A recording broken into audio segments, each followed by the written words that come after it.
My name is Danny Harrell. I'm the writer, creator, and colorist for the Teen Spot series Rebel Girls, and here to tell you that your childhood was trash unless you're a fan of the Ghostbusters. It wasn't terrible. Like, I can find enjoyment in the movie, but it just doesn't feel like a Ghostbusters movie. It's Exactly. a That's like it. if it was its own thing, I think it would be better because I love like everybody that's in the movie, and Yeah. there's a ton of jokes in the movie that still make me laugh anytime that I'm watching it. I think I found more enjoyment watching it with my now 9 year old whenever he was a little younger because he just was really into it, and watching it with him is kind of like watching the Force Awakens, or not the Force Awakens, the uh, episode one. I never really Oh, enjoyed Phantom really, Menace. yeah, Phantom Yeah. Menace. I never really enjoyed the prequels until I watched them with a kid who was just super obsessed with learning the names of like all these background characters and like Yeah. just yeah, it made it a lot more enjoyable. And Yeah. yeah, it's For kind of the sure. same way Yeah. with the 2016 movie, but I it Yeah. doesn't. I think I enjoy the 2016 movie a little more after reading the IDW comic series because they tie those characters in a way that actually makes sense and makes them like really likable characters because they have Okay. all of they have almost like a multiverse type thing with the 2016 Ghostbusters, the real Ghostbusters, and then Extreme Ghostbusters, and like then Nice. the IDW universe. And yeah, they find a way to uh, make all the characters make sense together. And I think I like the movie a Okay. little more after that.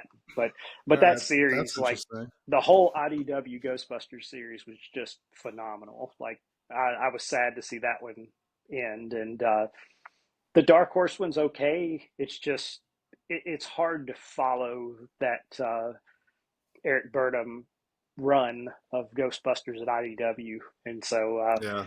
they had a really tough act to follow with the first series with Dark Horse, and I guess first series back with Dark Horse because Ghostbusters was with Dark Horse like years ago before it went to IDW, but I think it was only Gotcha. a 4 or 5 issue run. But Yeah, they were. I think they were smaller runs. yeah, All right. but Maybe I'll have to check that out and like go back and read that the IDW run because like you said, the movie if it was a movie, it's kind of like Eternals. If yeah, Eternals was just a movie, 7 out of 10. But the fact that you put that in the Marvel universe and associate it with everything else, it brings it down so low. And that's the same thing with that 2016 Ghostbusters movie for me because Ghostbusters isn't about slapstick. It's not about over the top goofy. It's about the dry humor and the satire in like everyday things like that, you know? And yeah, arguably, if you look at Ghostbusters, Janine is smarter than all of them. yeah. But And then you look at this movie and Chris Helmsworth is dumb as a doornail. Like it just Which they took was fantastic. but He if you got rid of the Ghostbusters part, if it was its own thing, right? Because what makes Ghostbusters special and what makes it so good, they got rid of that and they just kept the tech and the science and then did their own thing, like not even respecting everything that Ghostbusters had going on prior to it. mm, yeah, Ghostbusters is like I don't know the joke that kind of sums it up for me whenever I think of the first Ghostbusters and think of the style of comedy that the movie has is Ray saying, "Listen, do you smell that?" Like just that line cracks me up, and it just that's kind of describes like the dry like kind of quirky humor Oh. that it has. Well, the best is near at the end when they're going up the high rise, and Ray, I think it's Ray, and he just stands there and looks over it, and he goes, "Where do you think these stairs go?" And Peter just looks at him and goes, "They go up." Like Yeah. it's so good. Like just Or the like timing, the dry. in the second movie, whenever he walks into Dana's apartment and like just or no, it's in the first movie when he walks into her apartment and reaches over to the piano and just starts hitting a couple of notes, and he's like, "They hate this." Like Yeah. that was one of those lines that when you watch any backstage or behind the scenes type stuff, it's like, oh yeah, he improv that whole thing, and we had to Yeah. shoot it a couple of times because everybody was laughing because of just how ridiculous it was. Yeah. That, and he's criticizing how messy her apartment is Yeah, after she just saw a ghost and a freaking terror dog, and that's all he cares about is how messy it is. yeah, Well, I think, but that goes to the time and what was commonplace for comedy back then. Like those people that were in that movie were essentially some of the biggest names in comedy at the time, so they had their thing. Whereas the 2016 version, that was a lot of the comedy type that was out at that time, and like especially yeah. for I those mean, people. they were huge, at the time, and like coming off of Bridesmaids, like that movie was huge, and Yeah. which Like I Paul Feig has done a lot of really good movies, yeah, and thinking he can't. When you realize that Paul Feig is the skinny guy from the movie Heavyweights, you're like, wait, what? But he's like, yeah, he's done a lot with Kristen Wiig and Melissa McCarthy and stuff like that, and it it just had that different type of humor because that's what's selling right now. The yeah. quick slapstick stuff that keeps people kind of going, and you know the longer drawn out stuff, the dry humor is, as much as we love it, it was it And almost an acquired taste at this point.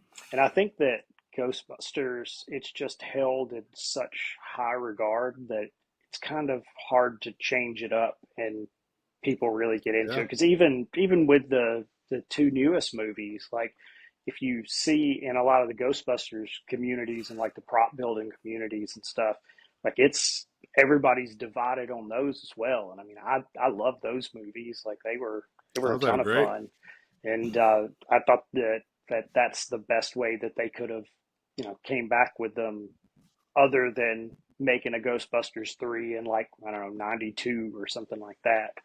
But Yeah. I yeah, mean, it's they're doing it right, where yeah, it's a blend of new and old. Right. I and like it's how they did and the that. guy Where making him are is Ivan Reitman's son, and yeah, he's the kid that in the second movie was at the birthday party was like my dad says that you guys suck or whatever like and I knew that, but I we want didn't He-Man. realize that. Yeah, I didn't realize that the little girl that when uh,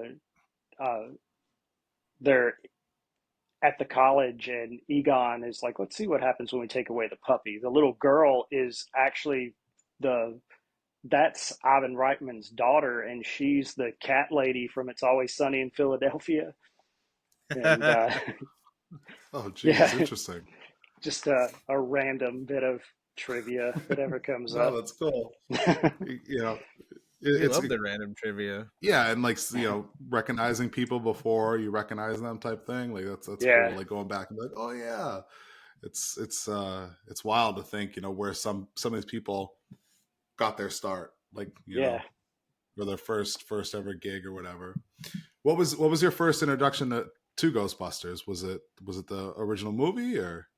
Yeah, it was actually it was the real Ghostbusters cartoon first, Yeah, and then I got into the movies, and I mean, just been kind of obsessed ever since. Like, yeah, it's just been what Ninja Turtles and Ghostbusters have always been like my two things. Like yeah. Power Rangers popped in for a little bit, but it always comes back to those two and Jurassic Park. Or that's like everything kind of has revolved around that as far as my fandoms go. Nice. Yeah, They're pretty. that was my I was gonna say introduction. Was the real Ghostbusters, and just catching it on TV and like watching it, and I think like the bright colors and the whole proton packs and ghosts and things really really captivate a kid. Um, Yeah. but back then, I thought the movies. I didn't know they were comedies when I was a kid. I thought they were like serious, like scary horror movies, right? Because like you got like all the ghosts and stuff like that, like the taxi ghost and like the jogger and all that, and like to a little kid that's kind of a little scary, right? If you're not used to that stuff. And when I was a kid, I thought they were horror movies until I got older and I watched them and I was like, this is fucking hilarious. Like it's a comedy. like boom, blew my mind. Yeah, I think the first time I saw Ghostbusters, like we had a video store in the little town that I was from that they had the back wall was all horror movies, and I'm pretty sure that that's where I found Ghostbusters originally was on that back wall in the horror movies, like by So the it wasn't giant our fault. Friday the 13th poster and stuff. Yeah, Yeah, that well, it was ghosts, yeah, Yeah. so obviously it's horror. Yes. yeah. Uh, That's that's one of the things I wanted to do whenever I went to Granite was I was like, if I would have thought about it, I would have gone down to Cape Cod and went to Martha's Vineyard just to see where they wrote the Ghostbusters movie, like where they met up. And I think Dan Aykroyd actually still has a house there. And Huh. I didn't know that. that. yeah, that's where they actually Dan Aykroyd and Ivan Murray. Reitman and yeah, actually Murray wasn't there for the first writing. It was Egon Harold. Ray and Ivan. Yeah, Harold Ramis was there, and I think his daughter was there. I think she talks about it in her book. I remember I read that a couple years ago, but I think she has some stories about it. But I was like, yeah, it would be cool to go down there and see that, see where Jaws was filmed, and then shoot up to Granite. But I didn't think about that whenever I was booking flights and everything. So maybe next Yeah. time. Yeah. Next time.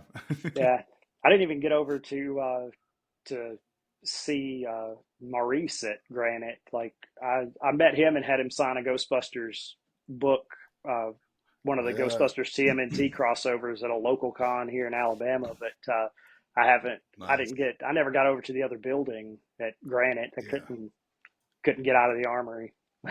We Oh. barely got over there. And we had Yeah, two people helping us. yeah. It So was a crazy weekend. yeah, yeah, it was. Yeah, I keep forgetting that he played Egon. Yeah, I keep forgetting that. And freaking Dave Coulier played Peter. yeah.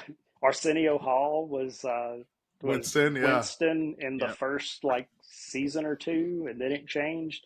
I remember That's hearing an crazy. interview with Ernie Hudson, and he said that he auditioned for the part of Egon in the real Ghostbusters, and they told him he didn't sound like Egon and or not Egon, didn't sound like Winston enough.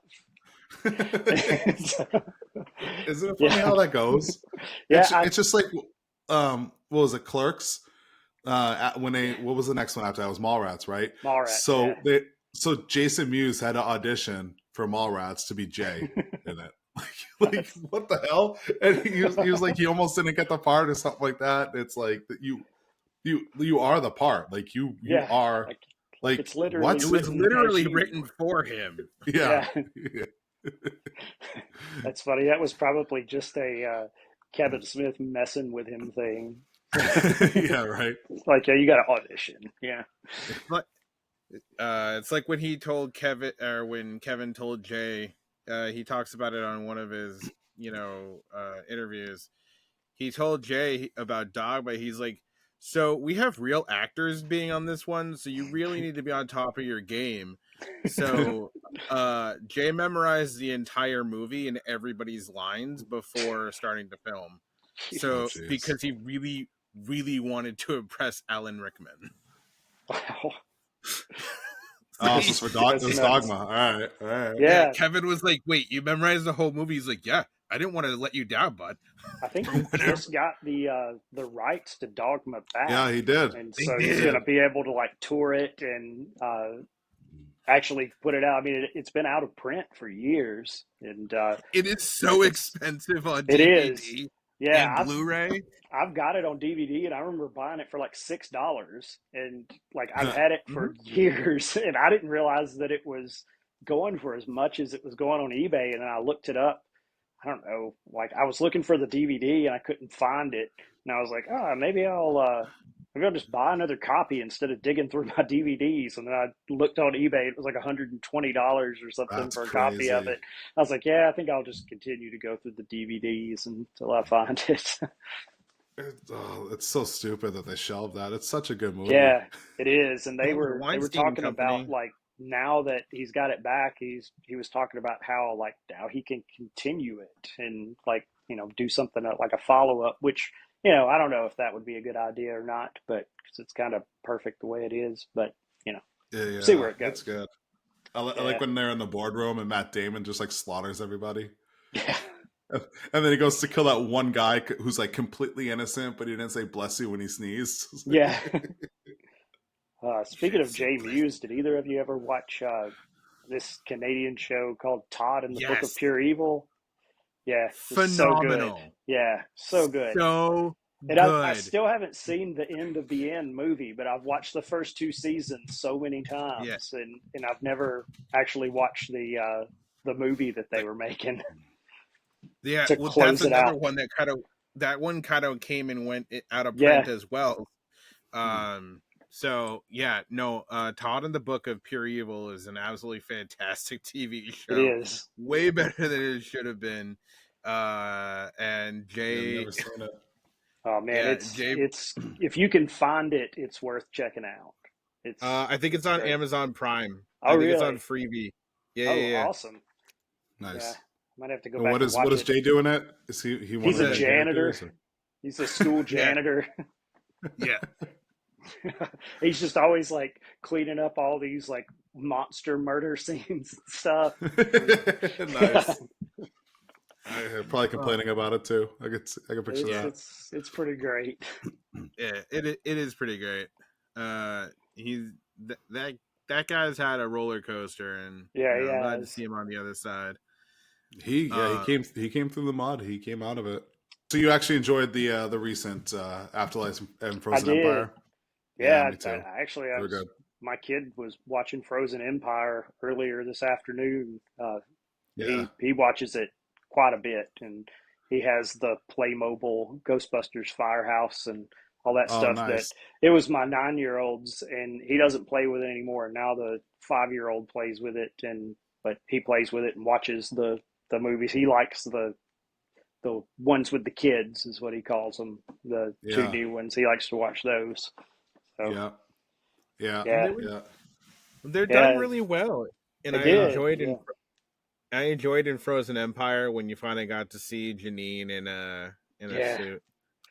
yeah, yeah, Everybody wanted that because of real Ghostbusters. You know, we got that. You got the action figure of her back in the 80s and 90s. yeah, And yeah, I like how even when fucking Peter comes in, he's like, Janine looking spiffy or yeah. sporty or whatever. Like, It's like like like Melnitz suited up or something like yeah, that. Yeah, Yeah.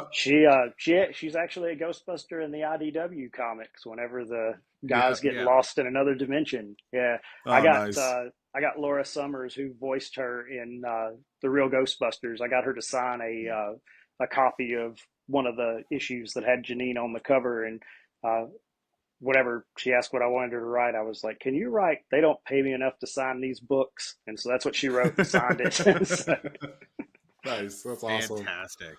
That's super yeah, cool. and That's it's one of the there was four connecting covers that had the four main stars of the book, and I got one of them signed by Tara Strong because she did the voice of Kylie in the Extreme Ghostbusters. oh, So okay. I've got Nice. That's those cool. two to kind of go together. I probably should have had them graded, but yeah, it slabs take up a lot of room. So yeah, Just a little bit.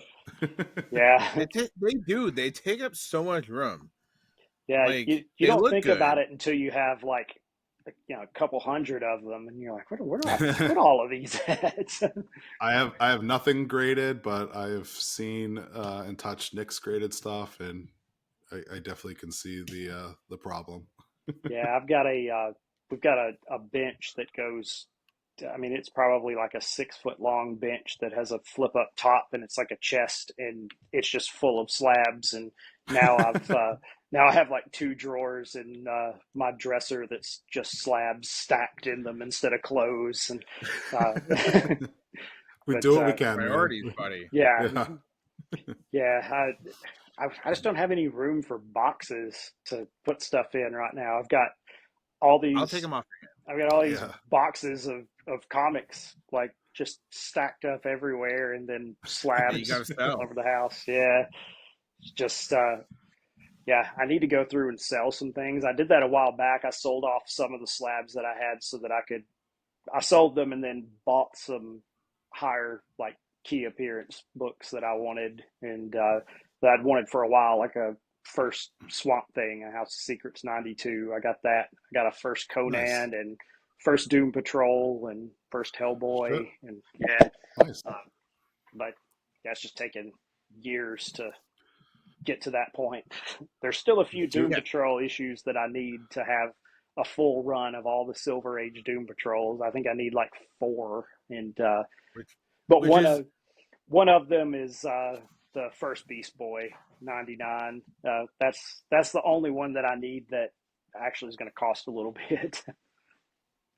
yeah. I wouldn't expect that to be, but that's a series you don't hear people collect a lot of. Oh man, I Yeah. love that the early Silver Age Doom Patrol, like the even the like I've got most of the Grant Morrison Doom Patrol run. Like I love that. That was one of the comic series that I read that like really like I was already into comics. That really got me into comics, and I hold that series in really high regard. Like the Simon Bisley hand painted like covers, all of that, like traditional painted Yeah. covers that are so just weird, and the whole series is really weird. But yeah, I love that run, and they pulled a lot of the HBO TV show from that run, and which that show was great. I guess it was DC Universe originally, but yeah, it was great with Brendan Fraser as Robot Man, and Yeah. Alan And Tudyk as Mr. Nobody was perfect. I wish that he would have been in it more, but and Hiro Hamada as Beast Boy. oh Come on. yeah, and I never watched it. No. it's good. I Like I think that there's a little bit of tie-in between it and the Titan show, but I haven't watched all of the Titan show. But I've heard that I it's really watched good Titans. too. Yeah. I watched all Titans. I liked it, but it's one of those things where they crammed a lot into it. Uh, Right. I think it's like season 2 is Red Hood. yeah. Like, you know, and it's just Kind season of 1. quick. It's season 1. It's Dick Grayson as Yeah. Robin, and then he quits being Robin, and then there's Jason Todd, and then season 2 is already like Red Hood, and Yeah. It's a pretty fast. Dick's going by Nightwing, but he doesn't have the suit until like the end of Uh, season 3. It's one of those things where it's like, listen, all we yeah. care about is are you guys in your suits, Well, right? It's like no Doom Patrol had wear butts, so you know you wear had butts. yeah. It's yeah. just a butt with legs with that like opened up into a mouth, and they were like yeah werewolf zombie type things. That's awesome. Yeah, it's so bizarre, but Oh yeah. it And fits with Isabella from Doom Mirror Patrol. from Yeah, yeah. No, all of those shows were supposed to be their own like DC universe thing, and then yeah. they got swallowed up to the HBO thing, and then they were like, And Swamp Thing was a okay, victim of it. It's the one that didn't come back, and that show was actually really good. that show Jeez. got canceled like before it Yeah, aired, before it ever came out, and and it was it was like so good. It was just brutal. Like that's Yeah. what there's, I everybody know they said. tried to run it on CW at one point, but after watching it They ran the whole thing. I On the know. DC Universe I app when it came DVR'd out, it. it's like there's no way they can show this on CW because it was They pretty did. brutal. I DVR'd it. Oh really? Shit. Yeah, I don't. I never actually. I never. I don't know what the comparison is and like what they would have taken out, but Yeah. CW did a lot of weird stuff during that time frame. So maybe they showed it late at, I think they showed it later at night, so maybe they were Yeah. able to get away with a lot of it. I don't remember, um but yeah, then they were all part of the Arrowverse.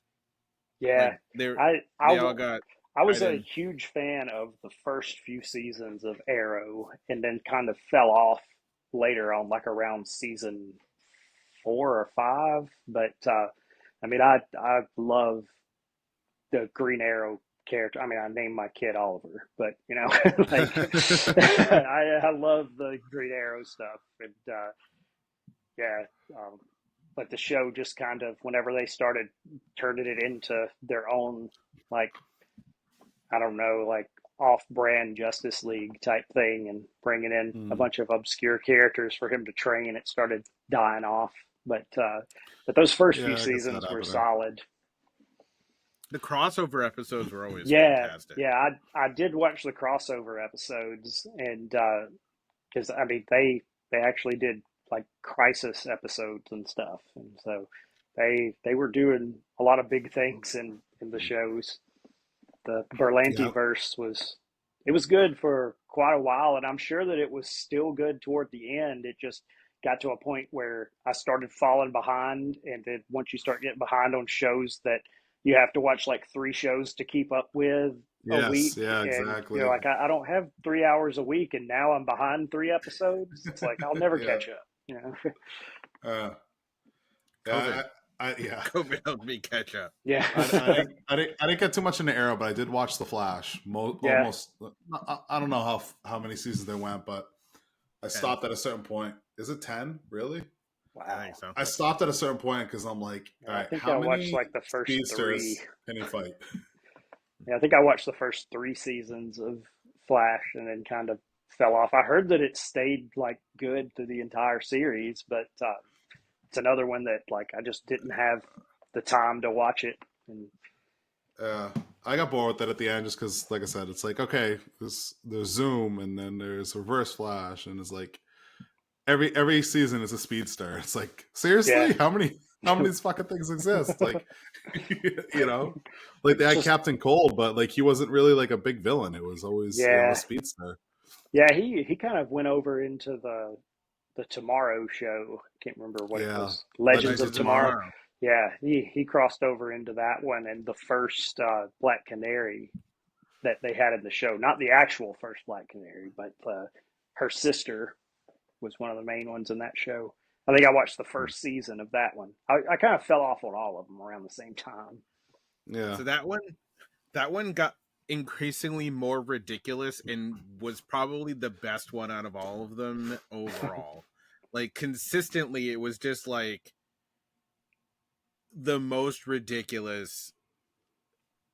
Like just I didn't continuously see going. that. Like season 1 had Hawk Girl and Hawkman in it, Yeah, and then they were like, "We're leaving," so they immediately replaced him with like a whole bunch of other like they replaced him with characters, and it was like that one just went on and was a lot of that one was always a lot of fun.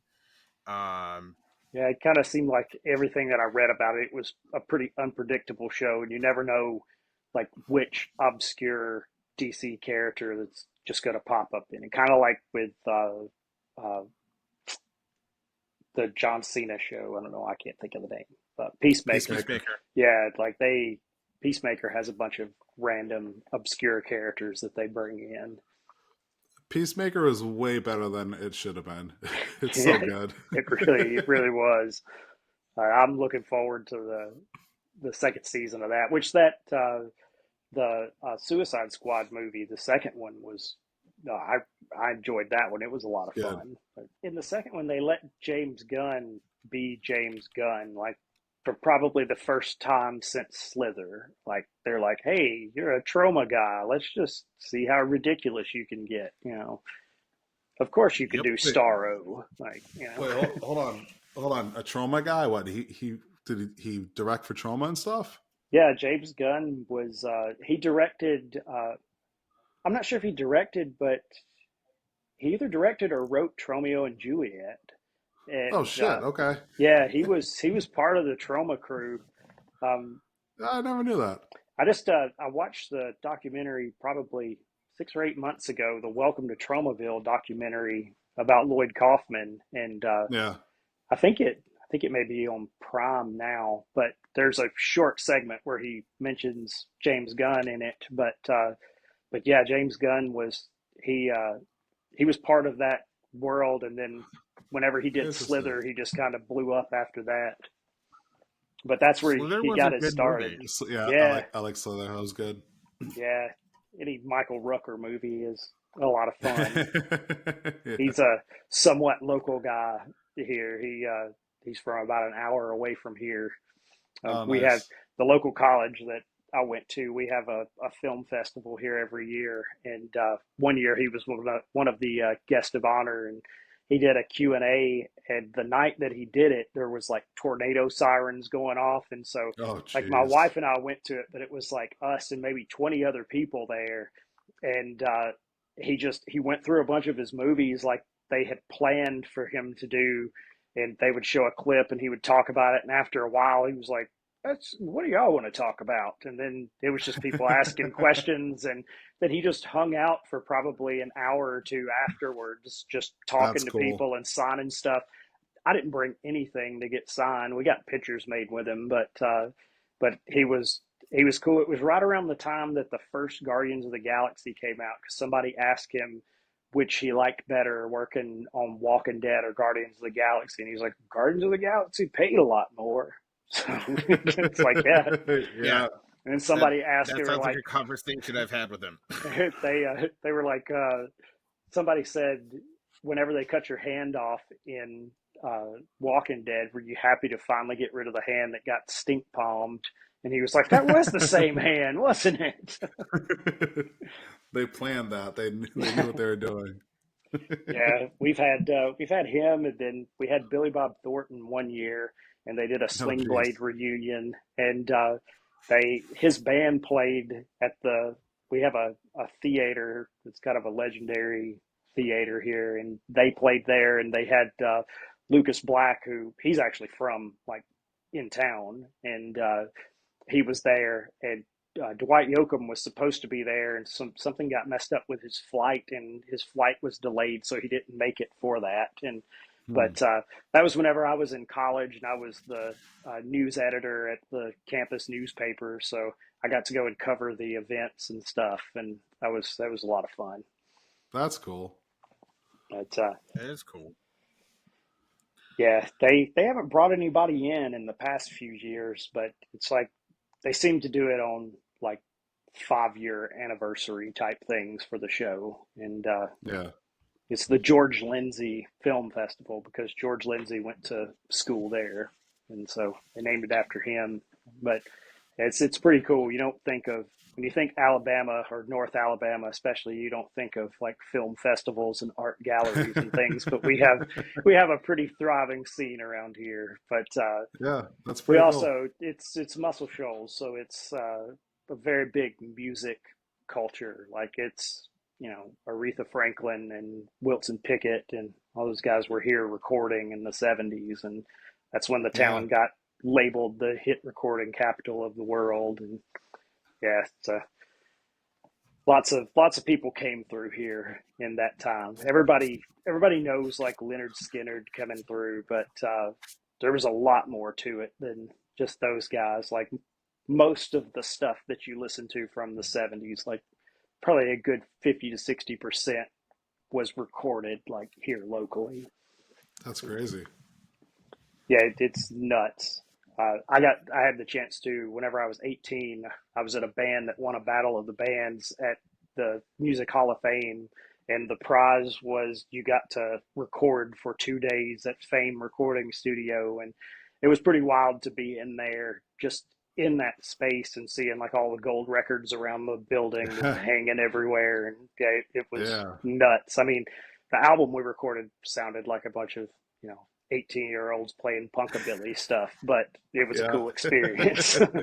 Yeah. Yeah. That's all that matters is just the fact that you Yeah, did it and you were there.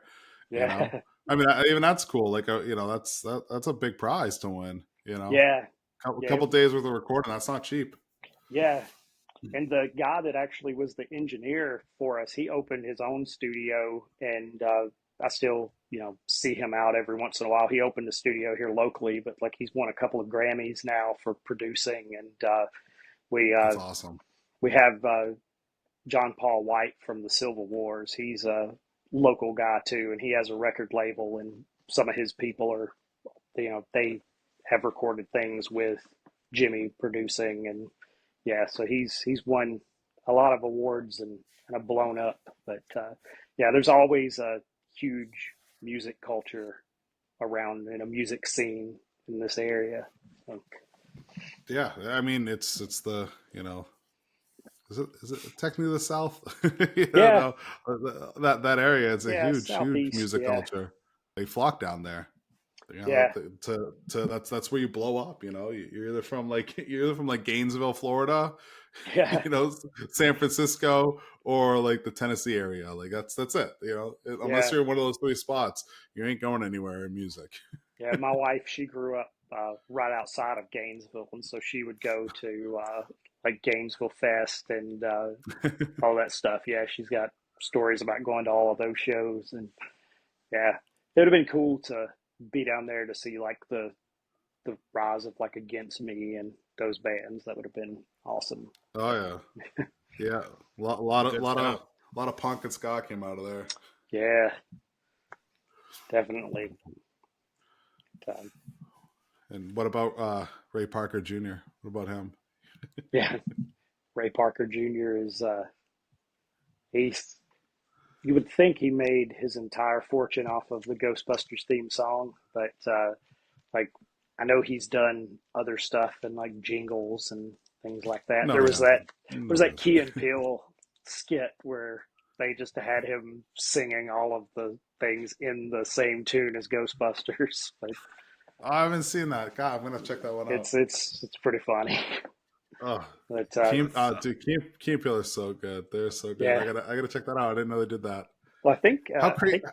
I think Ray Parker Jr. actually maybe he owns the rights to one of the phrases. Like it's like uh, who you gonna call or something like that. And Imagine that. Like that's like trademarking who are you gonna yeah, call? and so that's why like your licensed merchandise, whichever phrase it is from the song, it can't have it on it. And whenever they did the re-release of the real Ghostbusters action figures back a few years ago, the first wave of them had whatever phrase it is on them. And so after that Huh. first wave came out, there was an issue with it, and then they like I don't know if they recalled them or what, but I know that they changed the wording on the packaging after that, and so that first series that's what everybody wants to get their hands on. And Yeah.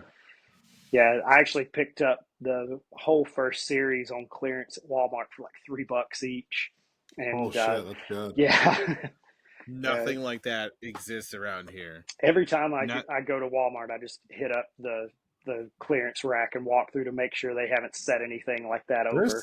They're sneaky though. They're sneaky. You see, Yeah, like you'll see those clearance stickers, and it'll it'll be be the like same price price. price now $24.99 was $24.99. You're like, what? How is this What? Yeah. clearance?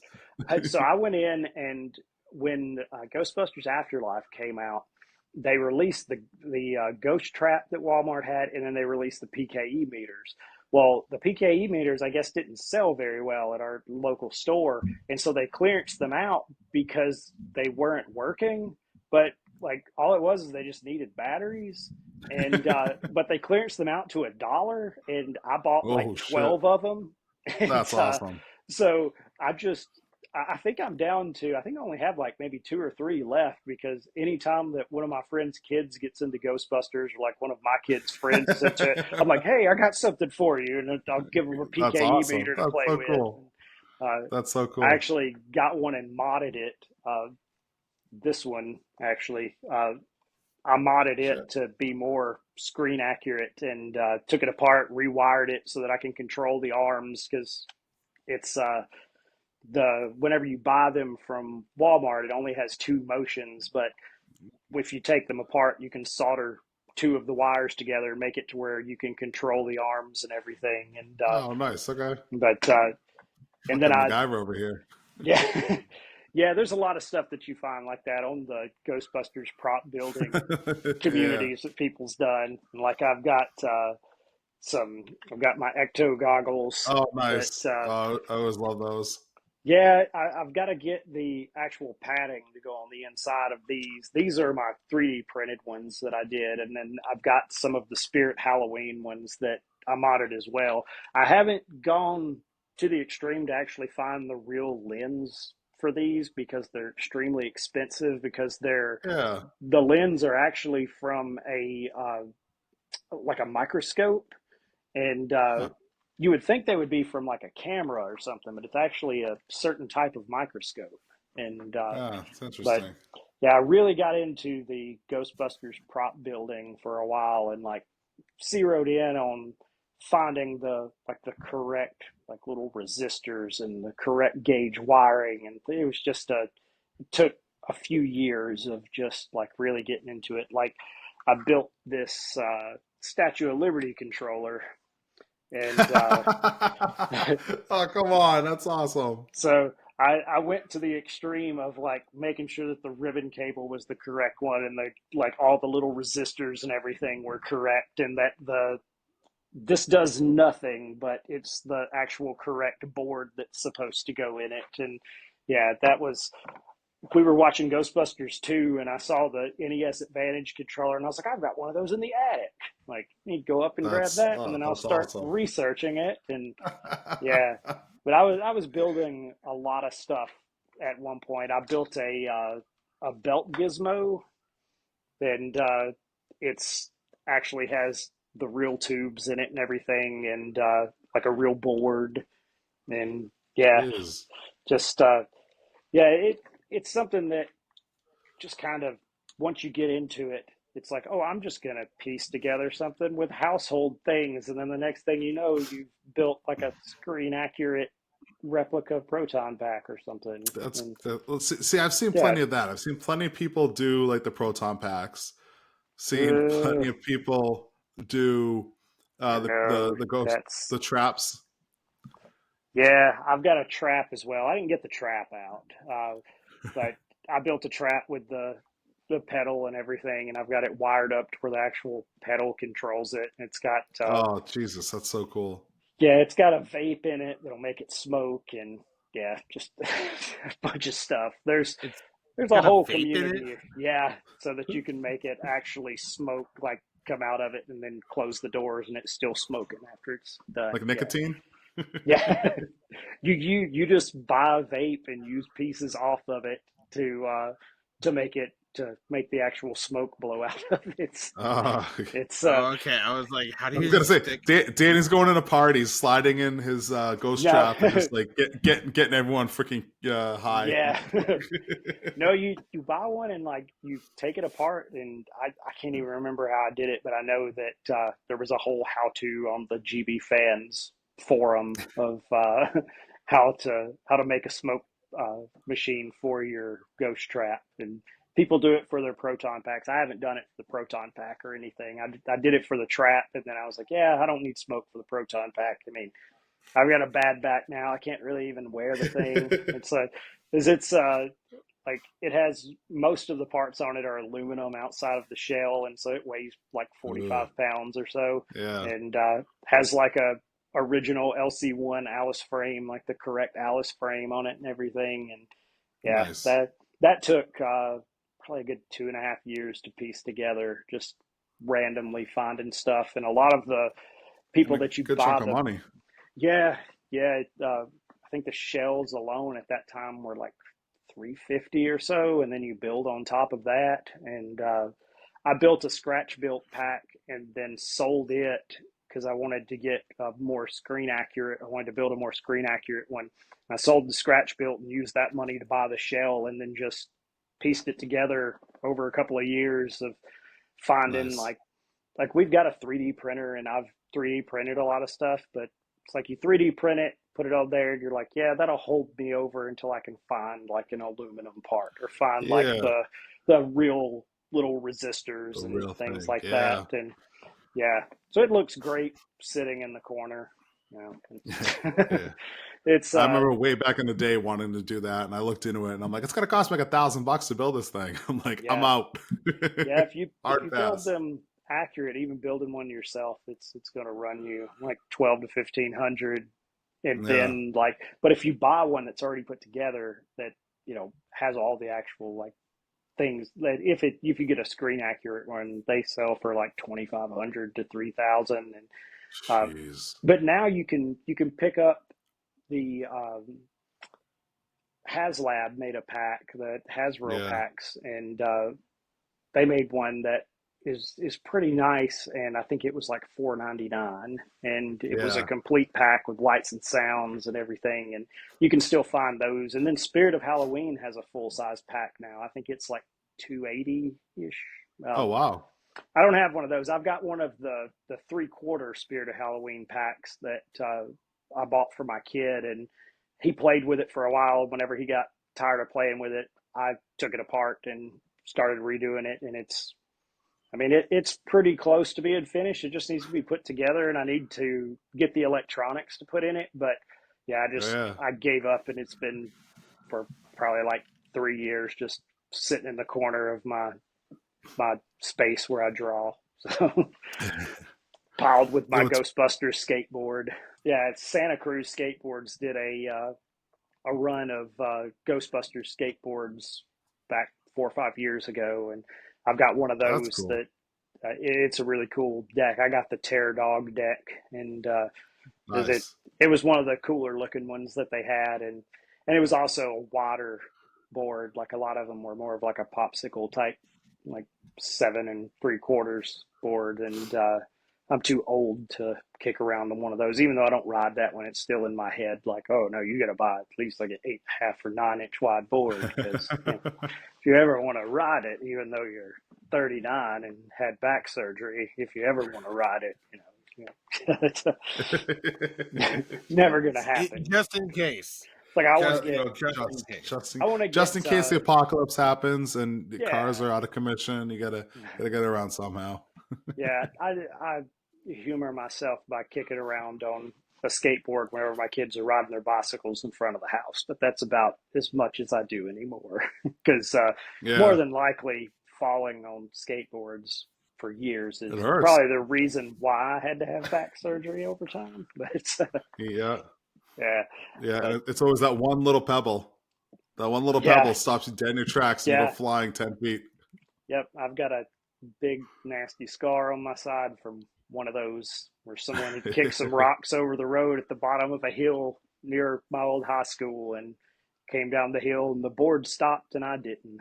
And Yeah, that's the way it goes. yep, fun That stuff. I can sound feel is like that. a thing of nightmares. Yeah, I, I I couldn't imagine taking one of those falls at 39. Like I No, probably wouldn't get back up. Just I can't be even get like, out of bed just without my back hurting. yeah, like just kick the rest of the rocks over me, bury me right here. Like, Yeah, right. it's Um, Yeah, it feels yeah, like that a lot. but yeah, it's super cool that Hasbro is did the proton pack, but you yeah, had to get the Neutrona one separate, which was a cop yeah, out. yeah. I've actually got two of those Neutrona ones. I pre-ordered one at GameStop, and they ordered two of them, and so I got the first one, and then a few months later, the guy from GameStop called me, and he was like, "Hey, we're going to clearance this other one out because nobody's bought it. If you want it, you can get it for like $75." And I was like, Oh I'll shit! be there in a few minutes. So I just took a couple of Switch games that I wasn't playing and traded them in and got it. So I've got an extra one if I Nice, ever decide that I want to like go in and mod one of those or something. But right now it nice. sits on a shelf in one of my kids' rooms, the second one, and then the other is with all my.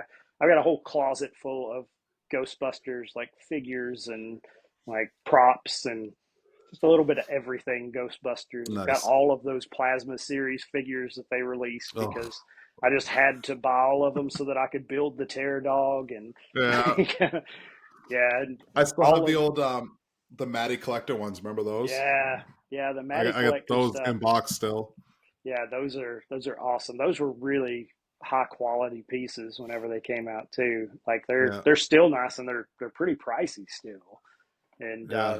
Like I know that the ecto goggles, I'd looked into getting some of those whenever I was wanting to build ecto goggles. And I was like, I could probably find the real like night vision goggle frame and like build some real ones for the price that I could buy the Matty ones. But Yeah, jeez, yeah, the Matty that's collector crazy. stuff is nice. I love their PKE meter because it's the only one that really got the shape right. Like most of the PKE meters, the handle on them is more rounded, and the Matty collector one is more squared off, and so it's closer to what was in the Okay, movie. Yeah, interesting. yeah, That's cool. those The little things things are you things notice. that, yeah, things that like most people don't notice, but whenever you start getting into like all the prop forums and stuff, it's stuff that everybody's like picking out, and yeah, And they but ruin it for you yeah, and forever. they ruin it for you. You can't unsee it. I've always wanted to buy one of the shoe polishers that they made the original PKE meters out of, and like make one out of the actual shoe polisher, but I've seen just the horror stories of people trying to wire up the arms on them, and I'm like, yeah, I don't think I've got the patience for that right now. Like, Yeah, I but didn't realize that was a shoe polisher. That's good. That's yeah, interesting. it's got a big red shoe polisher. That's the actual whole housing of the PKE meter was the shoe polisher, and they put the arms and everything in it. Huh. And yeah, That's interesting. yeah, it's I'm gonna have plenty to of look that up. information on that on the GB fans forum. It's kind of dead now, like most of the forums online, but there's Yeah. so much information out there that you can find anything. Like you get into wanting to build any kind of prop, there's how to's and people who have done all the research for you that is on those Yeah. forums, and they're still out All the there. schematics and Yeah, measurements and it's stuff the sitting same there for thing you. with Parts list. the with like the Volkswagen stuff that I do. Like there's Volkswagen forums where people have done everything you could possibly want to do to a VW, and they have how tos, and it just helps you with a lot of the troubleshooting and stuff if you can navigate those forums. Now, do your love for Power Rangers make you turn your Volkswagen into a flying car? No, but my love for Ninja Turtles, I think, is what got me into the VW bus things. Like just getting into VW bus stuff was like the first comic that I ever bought was TMNT #3, and it's the turtles on the cover in a VW bus, and I think that just kind of sowed the seeds for the turtles fandom and the VW bus. That little spark that got me into it, but I've never Nice. I've never like had the urge to turn one into an actual party wagon, but Oh, come on. like I'm building one right now that's a palm green, sand green color. That's a pretty rare 1957 bus, and Huh. my plan with it is if I ever get it restored to the point that I want to have it restored to, would be to take it to any cons that people who have worked on TMNT are at and have them like sign the dash or Yeah, hell yeah. sign like the visors or something. And yeah, it's just it's a matter of getting it finished. It's one of those like retirement projects. It's going to be around for a long time if I ever get like it's almost to a point where I can drive it at this point, but the Oh, stuff I mean, that's a that plus.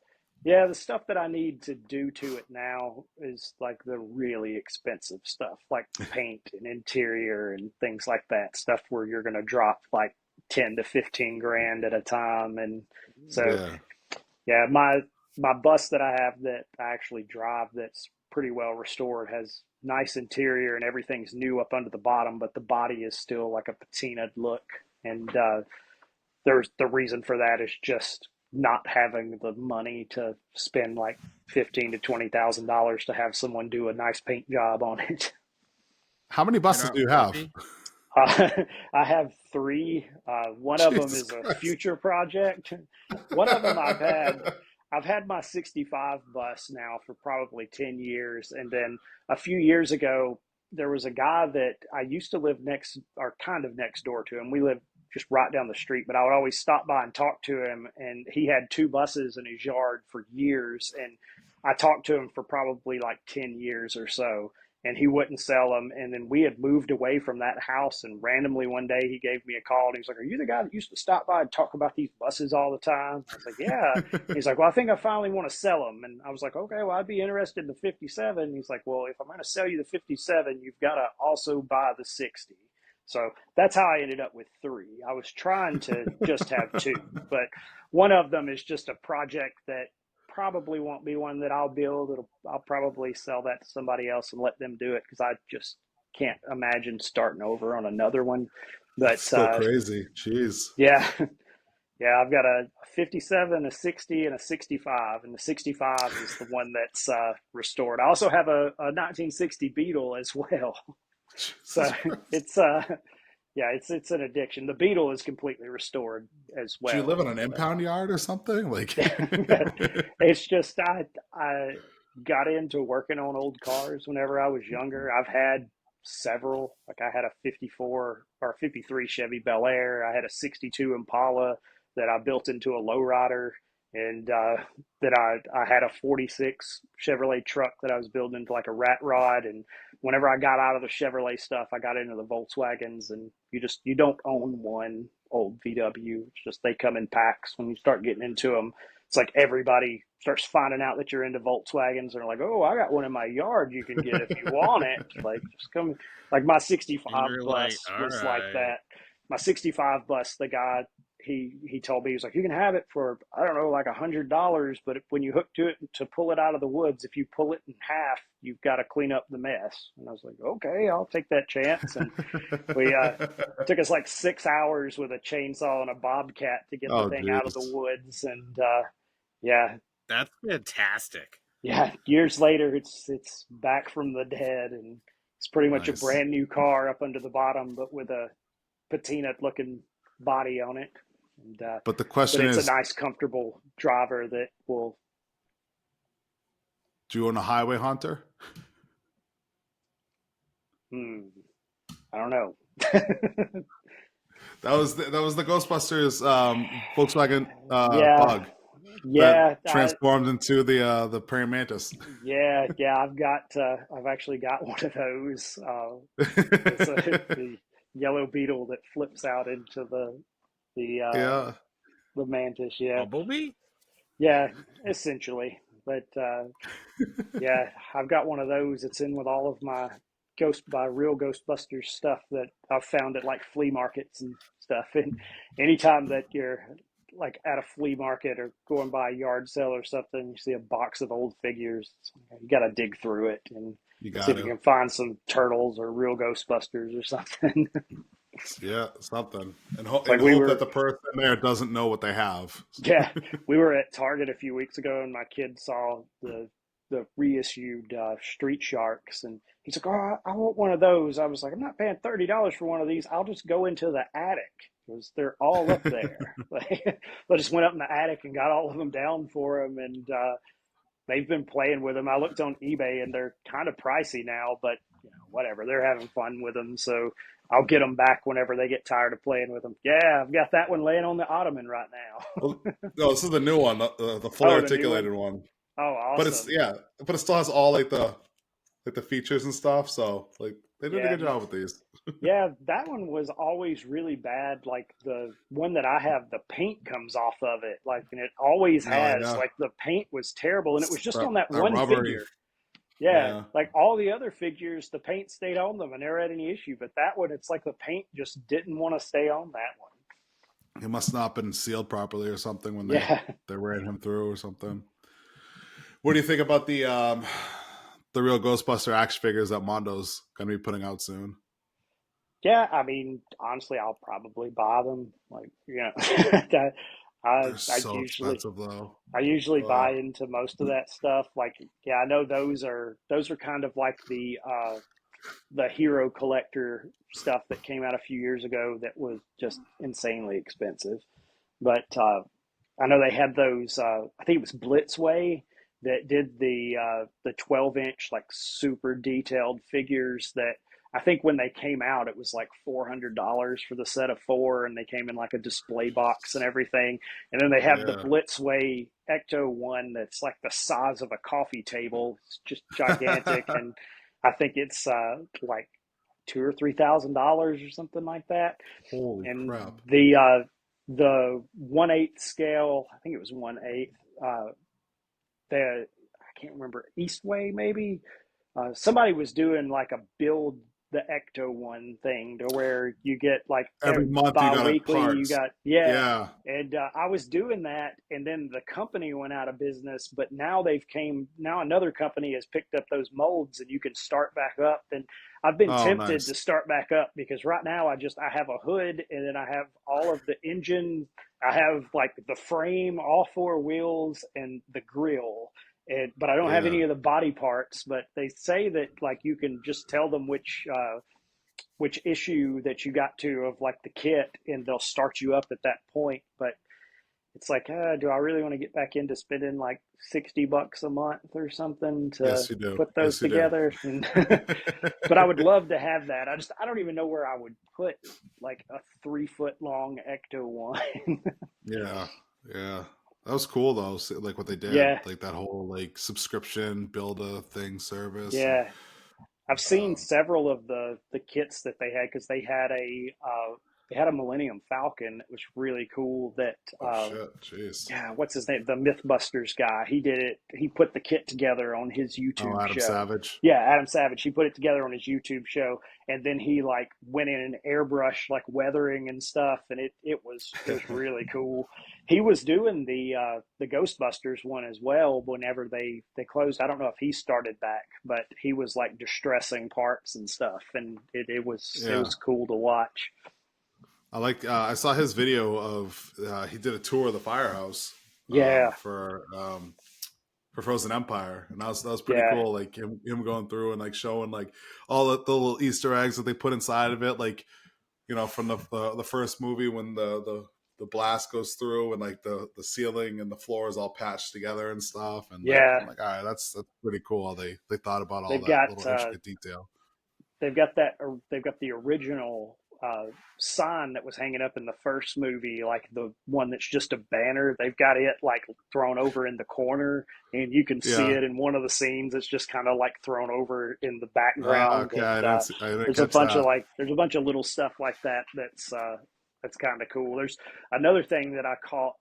Uh, it was after watching it a few times, but whenever God, what is his name? The guy from Eternals that he's the fire master in the movie. But as he's Yeah. walking by one of the windows, there's like a flame on a candle that like starts going Yeah. toward him. And I didn't catch that the first couple of times that I watched the movie. And Yeah. Same here. Yeah. but yeah, I mean that was a weird storyline to throw into it. But I don't like his that's the yeah, only thing I didn't like from that movie is like he did not yeah, need to be there. They could have figured out a different way to do all that. yeah, that was the one thing. Like I liked his character was fun, but the whole fire master thing was kind of strange. But like Yeah. yeah, but everything else about that movie, Well, it's because I they thought it was a lot of fun. I like the comparison that like that was the closest thing to like a live action real Ghostbusters Yeah, movie that we've gotten, and it felt like it it, really right, was. Yeah, with it felt like real Ghostbusters. the whole story and the villain. And do you hear that we're supposedly getting a cartoon series coming out? Yeah, on Netflix. Yeah, Yeah, I'm it's excited. I I think hope it it's ties in with the movie. 2025. Yeah, I think it's 2025, but they haven't really given any details about what it's going to be other than it's an animated show and it's supposed to be out in Yeah. 2025. But So, well, it makes sense to me because the way Frozen Empire ended is all the ghosts are free now. yeah, So where do you go if they make another movie, right? Like, so it's like if the show is just episodic and them catching all the ghosts that got loose, I think that's what the show should be about.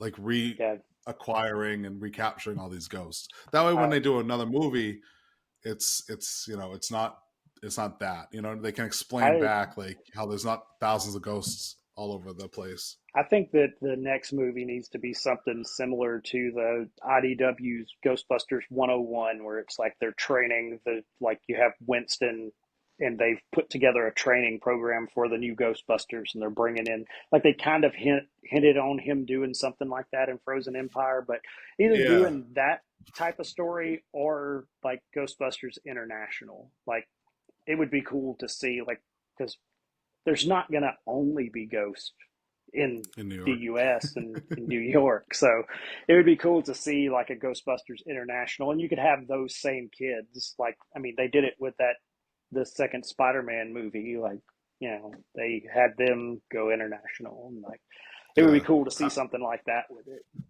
Or what if they're training like the Extreme Ghostbusters or something? That'd be pretty Yeah, cool. I'd it be would down be for really that. cool to see them bring Kali into a movie just because she's such a popular character from Hmm. Extreme Ghostbusters. Like that's who most people remember from that show is Kali, and she played a pretty big part in the IDW series. And I could see them like whenever I saw Nice. that they had Ray's occult in Frozen Empire, I was like, they're gonna have her working there. Like that's what she does in the IDW series. Just wishful thinking, but like she would be a cool character to bring into it. What was her name? Kylie, Kylie. Okay, I was gonna say because isn't yeah, the mom's name Callie or something like that? Callie, yeah, So all yeah, right, all right, yeah. yeah. I mean, that'd be That would be cool if tough. they tie that stuff together. Yeah, if they did that with the next one and Ghostbusters International, I think would be cool. Maybe its own thing though. Kind of yeah, like an anthology type thing for that. yeah. That Um, would be cool. I would like to see more. Like, I mean, I really like McKenna and Logan, and like I think that you know all of like just to have Trevor, Phoebe, and podcasts like kind of you know more involved in like actually not being the kids anymore, like actually being the Ghostbusters, kind of running the show. That would be a lot of fun.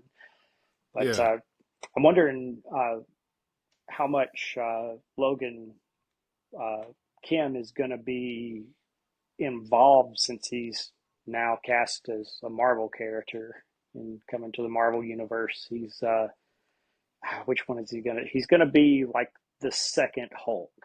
Um, can't think of what Oh his yeah, name yeah, was. yeah. Yeah, Okay, all right, yeah. he. I remember seeing that. Yeah, so I'm wondering if that's going to cut in, how that's going to transition into filming like Ghostbusters. Because if they start bringing him into like a ton of Marvel stuff, like you never know. Like a Yeah, lot but of those he guys, they kind of like he's a huge Ghostbusters fan. So I can't see him walking away from the series because he's like really big into it. And yeah.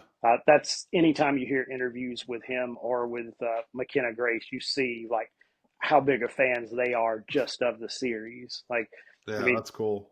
McKenna she's posted photos of her like whenever she was a little kid, like at Halloween and Yeah, around Christmas, like in her Ghostbuster costume and stuff. And like, Nice. Nice. yeah, That's cool. McKenna Grace is like she's in everything where you need that type of character. So I don't I hope Logan Kim doesn't bow out just because he's in the MCU or Marvel doesn't yeah, do something stupid, because I'm actually more like McKenna Grace is kind of just already everywhere, yeah, even at her young age. So it's kind of like, hopefully that doesn't take over. They're yeah. both going to be up in Rhode Island in November. Oh, that's awesome. That's Yeah, yeah. Ernie I Hudson's gonna be there too. Yeah, Ernie Hudson's actually he's going to be at uh, the convention in Huntsville next year here locally. Like, Nice. so I've got some things signed by him from there's a Ghostbusters autograph group called the Containment Unit, and they do signings Ah, with different people. And I've sent in some stuff for their Ernie Hudson signings. And at one point, I was sending in. I've got a Tobin Spirit Guide, one of the hardcover ones, and I was sending that that's in cool. and having the people who either worked on the props or played the ghost characters, having them sign the Tobin Spirit Guide.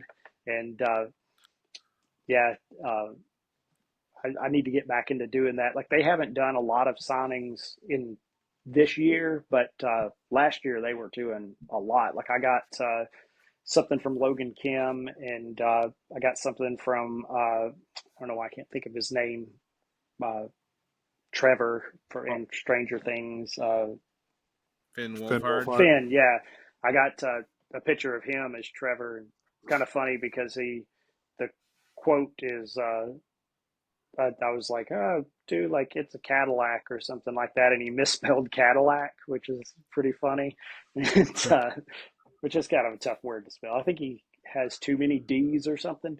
But yeah, it's a cool picture though because it's like him looking at the Ecto one in the barn and just the restoration. Like after I got it signed, I was like, I should have got him to put "what a shit box" on it, and but yeah, wasn't thinking about that. But yeah, I've got him, and I don't have anything signed by McKenna yet. They did a signing with her, but it was like a really fast, like it popped up and it was I like a week remember. or so. Yeah, it was really quick, and I just didn't get anything sent to that one. And yeah, there's a lot of like Ghostbusters, like little sub communities in the fandom, like the autograph collecting group, and then I got into the patch trading at one point, and Oh yeah. I uh, I made my own patches. I did a crossover between Ghostbusters and Herbie, and so it was like the kind of like the No Ghost logo, but it had the 53 from Herbie, and yeah, Oh nice. but I got those made, and then I was trading them around, and I probably got a good 150 or so Ghostbusters patches from just random groups that That's made crazy. their That's a own, lot. and yeah, I just got a photo album they that would normally hold 4x6 photos, and I just dropped the patches down in those, or I can flip through them, and I haven't done that in a while, but I I got whenever I got my patches made, I think I had to get 200 of them, and they weren't very expensive at all. But that I was Oh just, wow. Really? yeah. Yeah, I'm I'd picture patches being expensive. now there's a place. I'm trying to think what it's called, but I think I paid. They were like around $1 a piece to get made, and they That's weren't really bad at good. all. And I don't think I have one laying here. Uh, but there's so much crap on my desk. But yeah, and on the like everybody on the patch group, it's a bunch of people who do patch trading. So you make a new patch, and everybody like you post it, and you're like, anybody need this one? And if so, what do you have to trade? And so then you just drop it in an envelope and cost you 50 cents to send it, or I guess Yeah, that's 55 or super whatever it cool. is I like now. that. Yeah, Ah, and so there's people that do pins, like they'll do like enamel pins and stuff, and yeah, there's yeah. a lot of little like sub fan groups in the Ghostbusters community.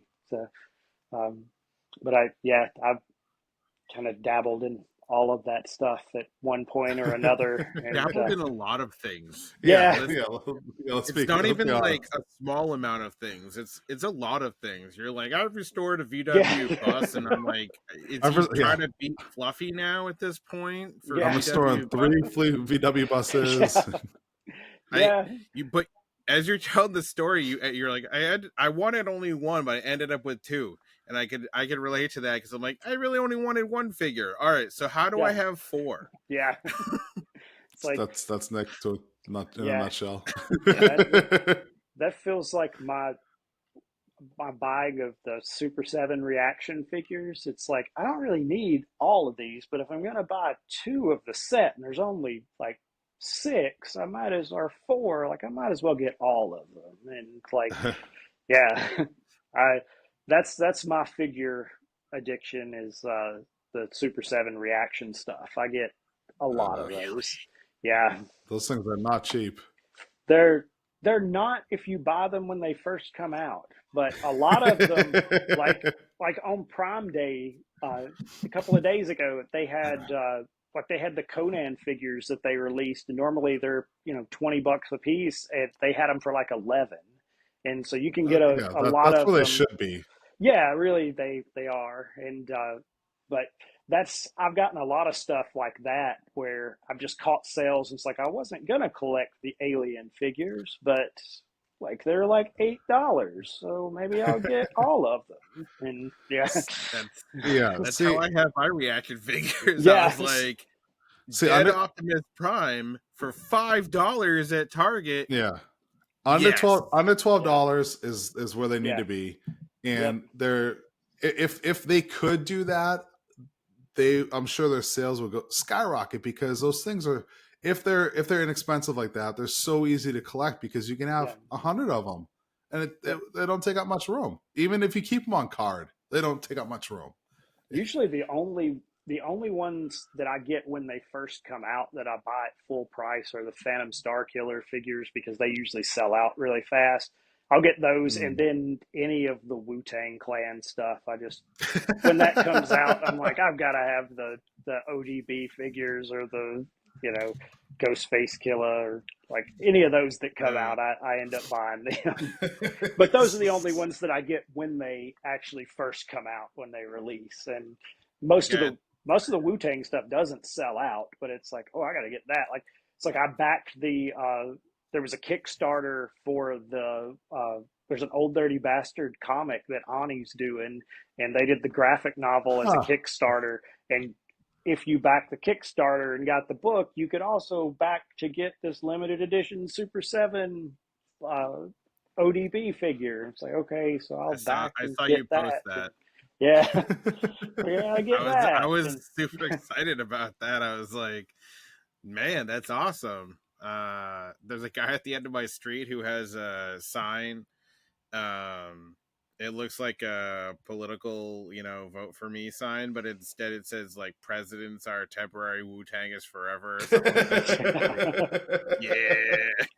But it was weird yeah, because the guy is like an old, like he's in the military and like or like was in the military, so it's like a military guy, and yeah, that's his sign out on his on his yeah. yard. I thought it was Got a Wu fantastic. Tang sticker on my computer. Then some of the Bishart stickers on there as well. And yeah, I have stickers all over everything. Like my That's awesome. Yeah, I sticker bomb like most stuff. And yeah, it's like my rack for, or my literature stand that I take to shows. Whenever I got it, I was like, oh, it's nice, like all clean wood, but that just doesn't look like it should be on my table. So I just like covered it in stickers and just on top of each Nice. other. And yeah, looks more like graffiti now. Gonna say it looks like a skateboard now. Yeah, yeah, that's yeah, the dash in my 65 bust has probably like 300 to 400 stickers on it. It's just Oh, totally Jesus, covered. bro. Just, yeah, it's to a point where like I want to have like somebody spray clear coat over it just to seal the whole thing, because I don't want them to like fade or come off. Yeah, preserve it. But I'm not sure if that. I'm kind of worried, like if you spray clear on it, how it's going to react, and if it's just going to start bubbling up and stickers falling apart, and then I would just have a mess. And so, Yeah, yeah, but I haven't done yeah. anything else So, with that. Could do it could have the opposite Yeah, effect. Yeah. but plenty of. So, Go ahead. does did anybody end up reading or did you end up reading the Transformers Ghostbusters crossover comic series that Eric did? Yes, yeah, I've got that Because one, and that was surprisingly good. Like all of the crossovers IDW did were really good. Like they're way more addictive than they should be. yeah, they really were. Like the Transformers and then the Ninja Turtles crossover. There was a single issue X Files crossover that Yeah. that one was huh. good, but that was a crossover with X Files and like several of the IDW series, because there was a Ninja Turtles issue that crossed over with them, and then it was like an event that IDW did. But Yeah, it was Interesting. that. I think that was like the one I didn't get because I've got like GI Joe Transformers, Transformers GI Joe, GI Joe Transformers 2, and I'm like, really? and they did the Back to the Future Transformers crossover as well. Uh, Yeah. that one, I know that I remember that one because Hugh Rookwood actually did a cover for it, and I've got one of his covers of that one. That was one of the first slabs that I ever bought, was that Huh. cover. But Interesting. yeah, but I remember that. Yeah, that was a fun series though, and so yeah, was the Ghost. Really, they're really just throwing Transformers and everything. Maybe that should Yeah. be the third movie. And that's how we get a real good Transformers movie. Is they have the cast of Frozen Empire in there and Well, I think they're doing Frank. No. aren't they doing a Transformers Ghostbusters movie? Or not Ghostbusters, G.I. Joe movie? G.I. Joe, yeah, Yeah. bunch of idiots. Yeah. Uh, I really think that, like, with G.I. Joe, they could have really done something with that Snake Eyes movie. Like, I enjoyed the Snake Eyes movie just because it was a kung fu movie. It really wasn't a G.I. Joe movie, but it was a really good kung fu movie. But I thought that they could have done Yeah, something. I didn't really like the Baroness and Scarlet from that movie, but I liked the Snake Eyes Storm Shadow from the movie, and their story was okay. But just the fight that, scenes were really good. that's how you want to describe a movie. It was Yeah, okay. it was okay. Like the story was okay, but all of the fight scenes were like really well choreographed. Like they were all really good, and most of the movie was a fight scene. Like it was Yeah. the majority of it. So See, it wasn't heavy on story. But they need to abandon everything, start over, yeah, because they got how many, not including Transformers One. There's what, 8 Transformers movies, uh, I don't know. There's a There's, ton of them. there, yeah, there's realistically like 7 of them, because there Yeah, was the I think the three Shia LaBeoufs, 2 Marky Marks, then Bumblebee, and then Rise of the Beast. So there's 7. And there's 3 GI Joe movies, but they're just there's trying to 2 G.I. shoehorn, Joe movies and a and then the Snake Snake Eyes, yeah, and yeah, they're just trying to like shoehorn it together at this point. With, okay, the next movie is going yeah. to be GI Joe and Transformers. It's like, why don't you start over, make a blueprint like Marvel did, and then go from there, because everything's just so disjointed right now and contradicting each Yeah, other. I think I'm just kind of burnt out on the universe building movies. Like, I just want like some movies that are just good, like Yep. solo movies that if Yeah, they have a sure. sequel, like great. Solo. But I'm kidding. yeah, uh, which yeah, I actually watched earlier today. I watched the new Hellboy movie and Oh, of the Oh Crooked yeah. Man. Yeah, it looks like I mean, it's like a low budget horror movie, but if you like the Crooked Man, that comic, like it's like beat for beat, the movie is like it's, and not saying that that translates to like film exceptionally well or anything, but it's like beat for beat the Crooked Man, and there's a lot of stuff in the movie that I really liked, and then there's a few things that I'm like, like the I mean, when I went into it, I had pretty low expectations, and it I was pleasantly surprised with it. And my that's good. biggest complaint was like 2 of the characters really fake Southern accents, and like that's if that's my biggest complaint about the movie, like I think it was, for me it was a success. But yeah, All right. it's I never realized how much I wanted to see like chain smoking Hellboy. Like, just you don't know how much that makes a difference. And like, I really wanted to see him with yellow eyes and hooves, though. Like, I just want to see that in a movie, and we haven't gotten that yet. But Yeah. but yeah, this one is probably the closest to feeling like a Hellboy comic of any of the Okay. movies. But it feels a lot like a Hellboy comic and not as much like a movie. Like it, I don't know. It's kind of hard to explain, but I enjoyed it. But I enjoyed the soundtrack to it because it's like all of these weird, like obscure 1950s era songs, and yeah, it's an interesting movie for sure. Um, Huh.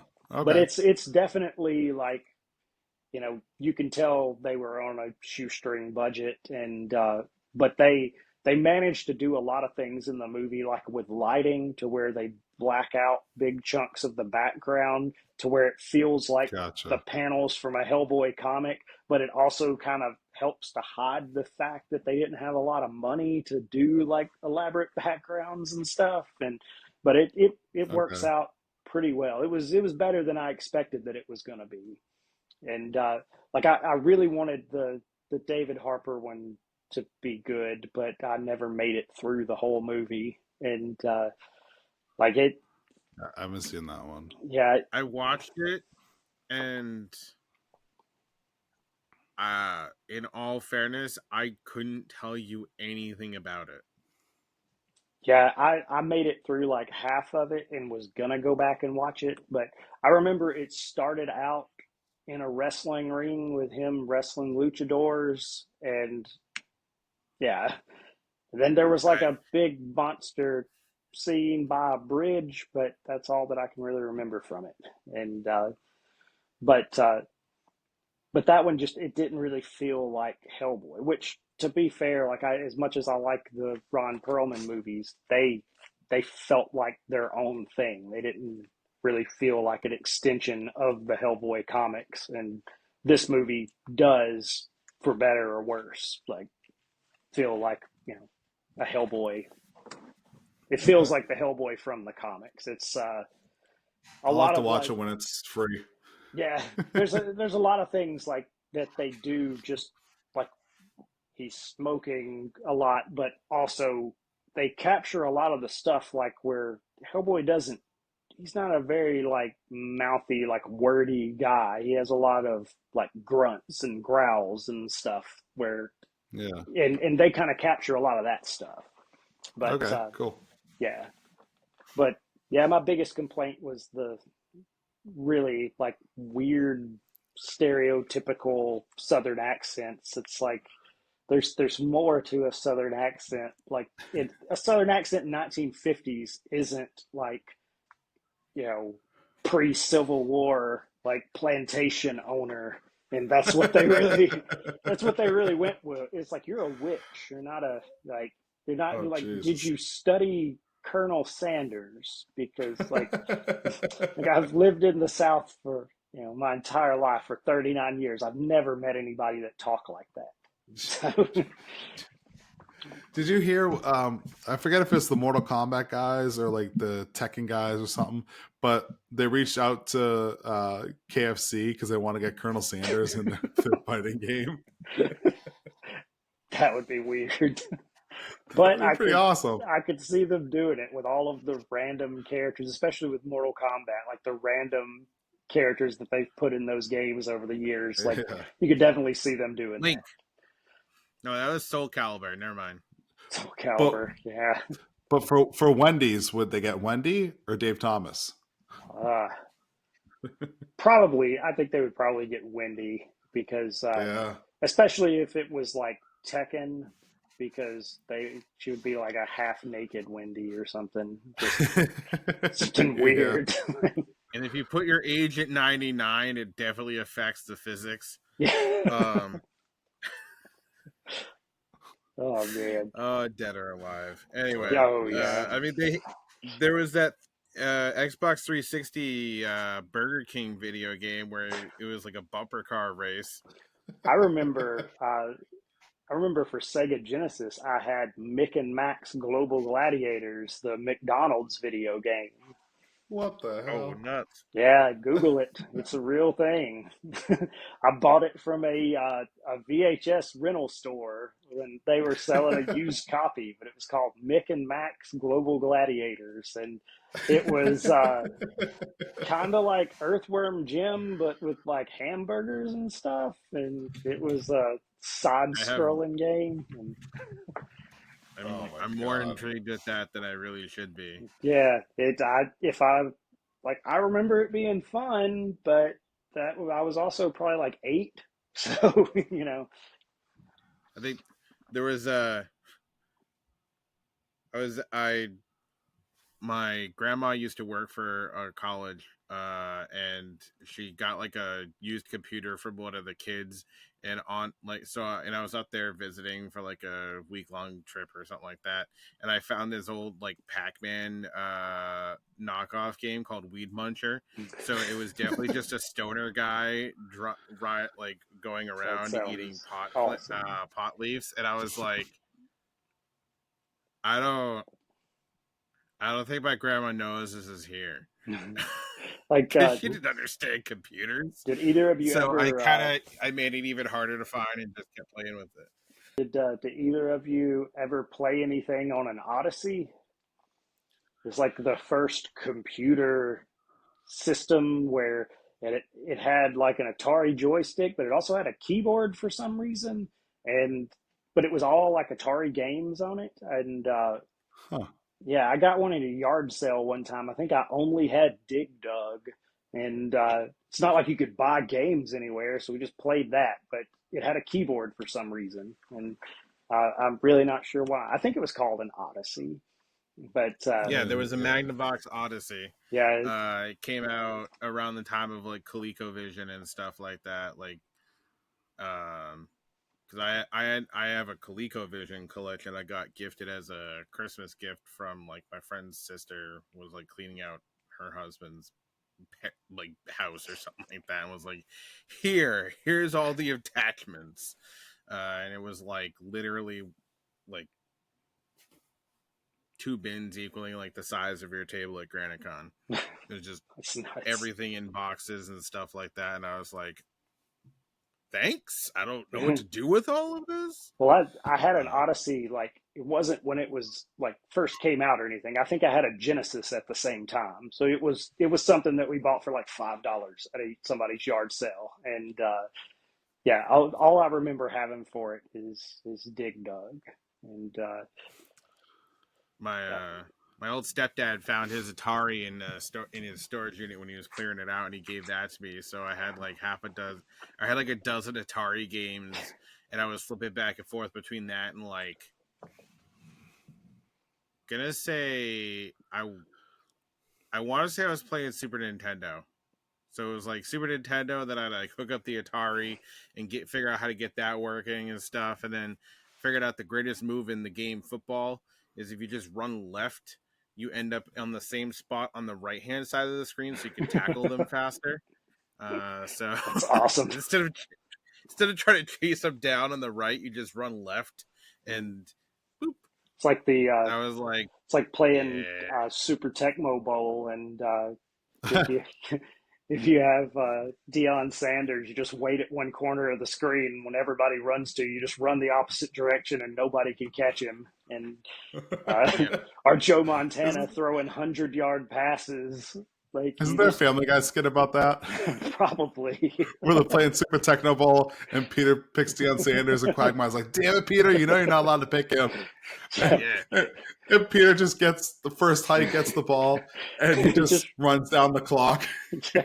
Like, yeah. Like, Yeah, for some reason, like he was the fastest player in the game, and then Joe Montana, you could run all the way back to the end zone and throw the ball, and you would hit John Taylor in the like the other end zone. He was throwing 100-yard passes to him, and it's like you never missed. Like the accuracy was always there.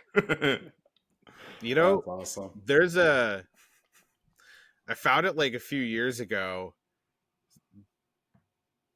There's an online it was a website that basically updated the rosters for Tecmo like Super Tecmo Bowl to like the current NFL rosters, and you could like download it and play it on your computer, but it was definitely just Super Tecmo Bowl with all of the Just new the different players. So it names. was no, it was definitely like all the regular players. So it was like during when like the Patriots were like on their like massive, win run. So it was like, you had like Gronkowski, like it's all of the actual NFL rosters of the time. I don't know if they're still doing it, but at the time they were. I've downloaded it and played it. It was way more fun than it should have.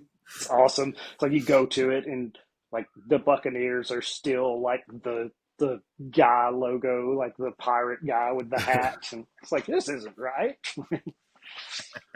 Did you ever play any of the Ghostbuster games? I played the one that came out for maybe I can't remember what it originally came out for, if it was like the GameCube or PlayStation 2, but they re-released it on Switch, and I Yeah, got that, and I've gone through it several times. I still that haven't made it game's a pain in the through. ass. It is, and I still haven't got the golden proton pack that you get whenever you beat the game on like the expert level. Like I haven't made it through that difficulty. But I get on easy and I get my ass kicked. I yeah, keep getting knocked over and shit. Like you get knocked over and if no one's around to pick you up and then you die, it's like so yeah, stupid. yeah. It once you get into the game, like the story is, I mean, it's Ghostbusters 3. Like Yeah. That it's was a it. really good. That was the massive hype behind that game, is that it was made from what What would have been 3? Yeah, what would have been 3 from the original cast at the time. And yeah, it was on PlayStation 3, Xbox, and would it have been Wii at the time? yeah. I'm Yeah, trying to think because I couldn't remember if it would have been GameCube or Wii, but I think it would have been the Wii. And it Mm. like looked completely different. Like the Yeah, graphics yeah. was completely They were different. cartoony. Yeah, and the graphics, yeah, they had, like, I was trying to remember because I have it on the Wii. I was like, is it the Wii? I have it on the Wii and I have it on PS3, and and it's then like like two my different kid. games. Like they look completely different. Like That's wild. I've wanted to play the Spirits Unleashed game. That's like the it's like a multiplayer online game that they have on Switch Huh. now, and I haven't played it. It's kind of like Among Us or something, where you have like 4 people who are the Ghostbusters, and then you have other people who are the ghosts, and it's it looks really cool though. Interesting. Yeah, that sounds But interesting. I think it's called Spirits Unleashed. I saw earlier, I think it was earlier It is. today, that if you have Amazon Prime's gaming, whatever that is, that you can play it for free. But I'm not really Oh, sure nice. what Amazon Prime's gaming is. Like, what if you would just play it on like a computer or something? But yeah, Yeah, yeah. I've I've not never never looked never into really it. heard of it. Yeah, we have a Switch, and that's just what we have right now. I want to get a PS5, but I know I just don't have enough time to play PS5 games because everything takes Yeah, like 70 hours. My wife plays yeah. more video games now than I do. She's got a Steam Deck, and Oh, so nice. she's been hung up on playing Fallout 4, I think, but she's been playing that online and probably put a couple hundred hours into it. Like that's just her thing while the kids are playing and everything. She's just playing online, playing Fallout, and uh, she did the same thing with Animal Crossing for a while on the Switch. And That game is way more fun than it ever should be. yeah, yeah. See, I've never played it, but she put like 500 or 600 hours into it over the course of a couple of Holy years. cow. Yeah, she played it That's a just a commitment. lot. Yeah, um, she but she would play it and then she would stop for a while and then they would release like some kind of expansion game or something, and then she'd come back and play it some more and get back into it. And but over time it added up to several hundred hours of time that she had That's logged insane. into it. Yeah, I have, That is insane. over the course of all of the Animal Crossing games, I probably have that much time in it wow. because going back to the going back to the GameCube, uh, because the game is just way more fun, and I hate Tom Nook. I hate Tom Nook in every game, and that's it. Also, Go Spirits Unleashed is on the Switch, and it looks fantastic. Yeah, And it looks really cool. now I want to play it. Yeah, no, that's gonna be the next thing I look for when it comes out on sale, Yeah, see, that's what I've been or looking for. hopefully physical copy. Yeah, I've been watching to see if it comes up on sale. That one, and then there's two of the Turtles games. There's the one that's just the GameCube, like 2012 series. That one looks cool, where they've remastered it, but I think it's still like $40. And then they've got the other Turtles game, For like the the Dimension one, where it's Splintered Fate. Splintered Fate. Yeah, because it kind of seems like the that mini game that's in the Shredder's Revenge that was in the whenever you got the expansion pack with like Usagi and Karai, they had that second. That's what that game seems like it is to me. It just has a different graphic style, and but I'll probably pick up both of them whenever they pop up on sale. Ooh, Wrath of the Mutants is on sale right now. I So really, I have a second screen, so I kind of researched it. And Wrath of the Mutants is an absolute blast of a game. yeah, because that's the one that's I like the played it 2012 series. Uh, in the arcade. Yeah, yeah, it's the arcade version of the 2012 yeah. style, and that's a Nice. lot of fun.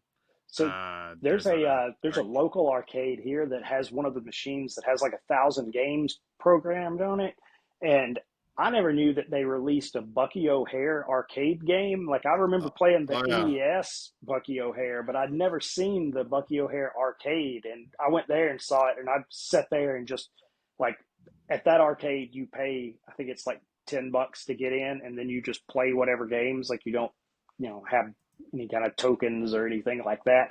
And I sat there with one of my friends, and we went through most of that game. Just it was a lot of fun. Like Hmm. I wish someone could do something with Bucky O'Hare, because that would be a series that would be fun to have somebody bring back.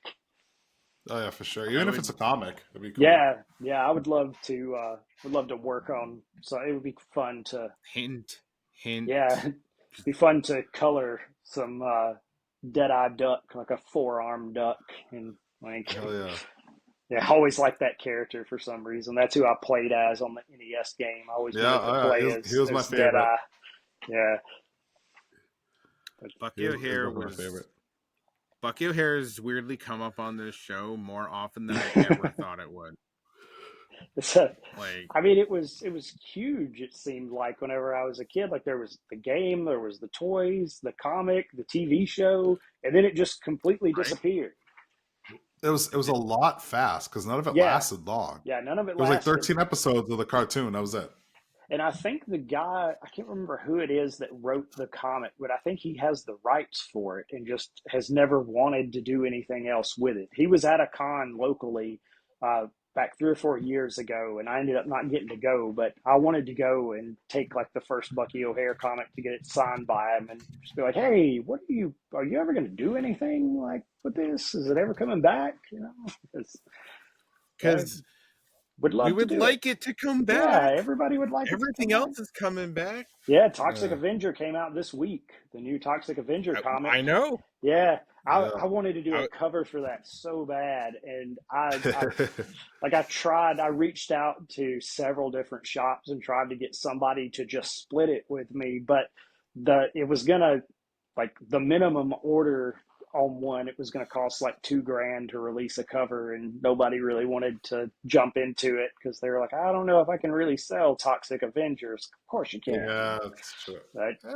but really, there's probably not a lot I of mean, people especially who, once the movie comes out, once the new movie yeah. comes out. And the game, there's a Toxic Crusaders game that Yes, there is. Yeah. looks awesome, and I thought it was supposed to See, be out already, but yeah, it's gonna come out probably around the same time as the Red Sonja movie. It's both of them have been talked about, and they've been on their way and finished for like a couple of years now. But I actually think the Red Sonja movie is close to coming out because they finally started sharing some images from it, and it finished filming a couple of years ago, and I think it's just been in editing. But I think it's Crazy. like Get that I stuff think it's out. a directly to Netflix type thing. I think Netflix is the one that's making the Sonya movie, but they have Wallace Day in it playing Anissa, and so I think they're doing the Gail Simone story. So kind of excited about that one because I'm a big Red Sonja fan. Like, I love the Frank Thorne art, and like just the way that he drew that character was awesome. And so I've got almost all of the Marvel appearances of Red Sonja, and I need a few Savage Sword of Conans, and they're all the higher number issues that I need, and the higher number Savage Sword of Conans are just really hard to find. And when you do find them, they're just beat up because they were all printed on newsprint, and so one day I'll finish that run. But I've got all of Before or after the VW. yeah, yeah, I'll probably store them in one of the unfinished VWs. So, There you go. That's where you put all your slabs. yeah, that's where I need We to put figured them. it out, Yeah, guys. I did have guitar cases stacked in one of them because I needed to get the guitar cases out of the bedroom, and because they were taking up There a you whole go. corner of the bedroom, and I was like, why do I need all of these hard shell cases anyway? Yeah, Just it need, happens. yeah, they accumulate pretty fast. But It's all right, true. Danny, this is a good conversation. Yeah, man. A lot of fun stuff. Besides, 6 Volkswagen buses and 3 bugs and all that. What else? Partridge in a pear tree. Tell everybody what else you got going on and where they can find you at. Yeah, I'm on Instagram at Danny Harrell Art, and coming the 23rd of this month, I've got the 4th issue of my creator-owned book, Rebel Girls. I just got these in yesterday, so I just got to see the physical copies, and Beautiful. yeah, it'll be out in a couple of weeks, and that's the last of the volume 1 issue. So we'll have that complete story released, and so kind of curious to see what people thinks of the ending of volume 1, and if I'll get to keep going with a volume 2. And because I have ideas of where I want to go with it, it just depends on if I get to. And then I've got I think the TMNT Naruto comes out next month. I colored a cover, Nice. actually 2 covers for Mike Ruth on that series that'll be coming out. And then he and I have some other stuff that we're talking about working on together in the coming year. And then, yeah, most of my stuff is available at DannyHarrell.com, and it just links you to the Big Cartel store. But all that stuff is usually posted on the Instagram page before it goes anywhere else.